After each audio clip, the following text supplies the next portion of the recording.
De volta com a Semana Sentimentos aqui no Vida e Saúde, Dr. César Vasconcelos conosco, doutora Amy Pardo conosco, ela que é psicóloga, tem nos ajudado a entender um pouquinho sobre o inconsciente e a saúde emocional. A gente acompanhou aqui agora há pouco o início da história do Reginaldo, um pouco do que ele contou aqui pra gente. E depois de conhecer um pouco do sofrimento que ele passou ao sofrer abuso sexual durante um ano, chegou a hora de saber o que é que ele fez para lidar com toda essa bagagem emocional e dar a volta por cima. Acompanhe agora a segunda parte dessa história.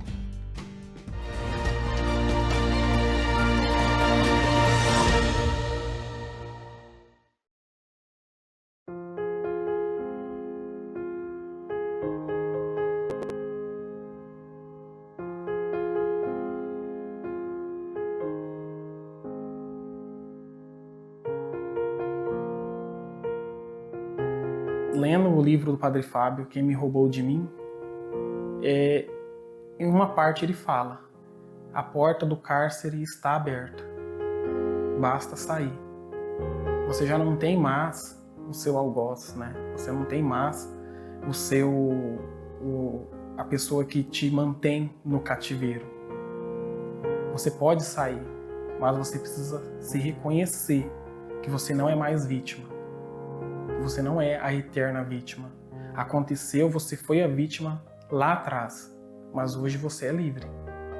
E aí eu consegui ter um despertar que aconteceu, eu estou livre, mas eu preciso sair do cativeiro.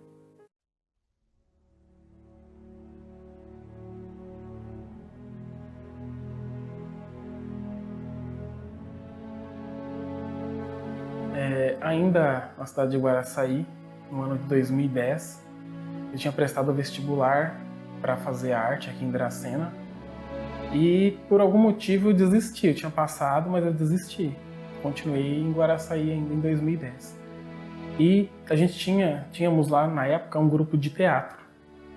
E a gente ensaiou esse grupo de teatro com adolescentes para fazer uma apresentação e um retiro espiritual que ia ter. E eu falei, olha, eu vou lá para ver o teatro. Depois disso eu vou embora. E o teatro aconteceu, mas eu fui sendo tomado por algo que eu nunca tinha sentido antes. Algo me tocava e algo não me deixava ir embora, que eu tinha que ficar. E chegou um certo momento que a pregadora começou a falar de um jovem que está aqui. E você, jovem, você foi abusado quando você era criança. E ninguém sabe. Ninguém, você nunca contou isso pra ninguém. E naquele momento eu falei a minha história. Ela tá falando de mim e as pessoas que estavam ao meu lado. Eu falei, elas não entendiam por que eu tava chorando. Por que eu tava comovido com aquilo que ela tava falando. E ela falou, olha, você tem o carinho das pessoas à sua volta, mas você está sozinho.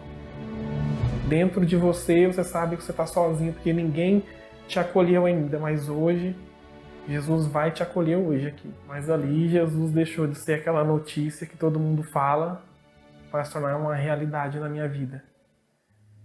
Foi um divisor de águas na minha vida. Foi o primeiro acolhimento que eu tive. Jesus acolheu quem eu realmente era, porque as pessoas enxergavam fragmentos de mim, mas Jesus naquele momento ele acolheu tudo que eu era.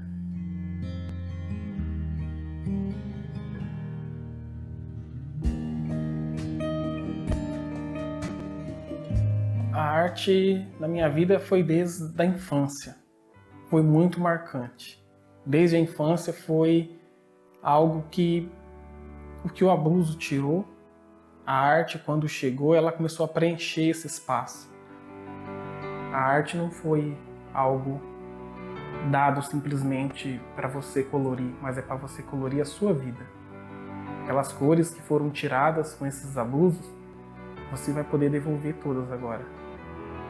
Então, aí eu entendi que a arte era esse instrumento para que eu pudesse ressignificar a minha vida. quando eu estou pintando um quadro, desenvolvendo uma obra, eu sou realmente livre. É onde eu me encontro. É onde eu me vejo de verdade. Eu não só me vejo de verdade, mas eu vejo que aquilo que Deus tem para mim está se cumprindo. A cada obra é uma promessa sendo cumprida. A cada obra sou eu. Sou eu a cada pincelada, a cada desenho, a cada traço, sou eu. Eu não sou mais aquele passado.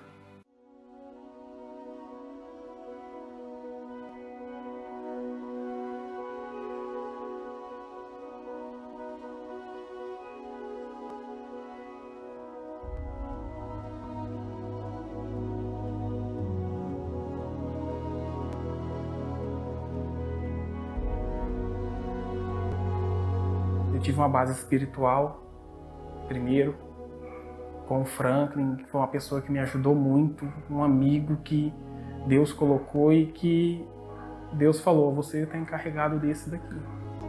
Você vai acolher essa história, você vai trabalhar essa história.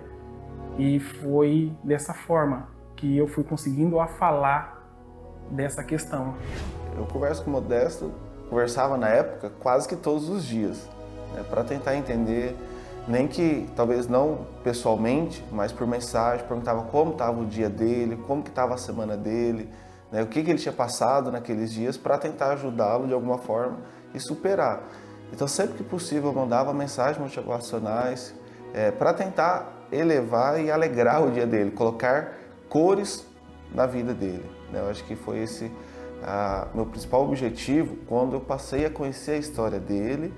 E de uma certa forma a gente passa a olhar diferente, passa a dar uma atenção diferente que requer diante de uma situação dessa. Durante esse processo da busca espiritual foi a base, foi a fundação para eu ter uma solidez para começar a andar. Aí eu comecei a reconhecer que eu precisava de uma ajuda profissional. Com a terapia eu consegui me enxergar e enxergar as limitações que eu tinha, mas muitas vezes sabia, mas fazia questão de não ver, porque era muito mais fácil concordar da maneira com que eu já estava vivendo. Porque mudar gera incômodo, mudar é doloroso. Mas com a terapia eu fui aprendendo os meios de encarar quem realmente eu sou, encarar os meus medos, encarar as situações onde eu estava mentindo para mim mesmo.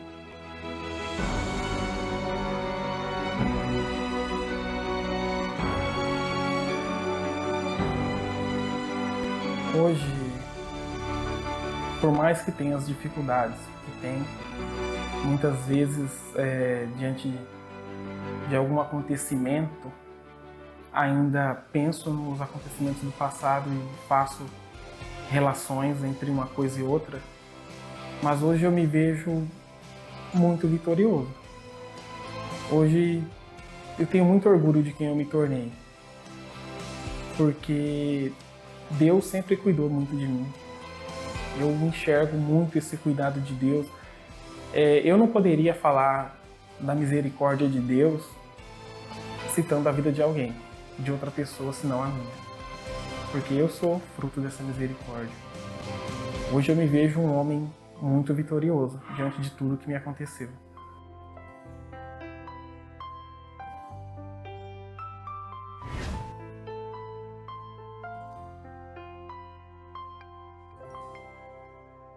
Certamente é vitorioso, é vitoriosa aquela pessoa que escolheu sair, quebrar o silêncio e se encarar e ver como é que Jesus vê você.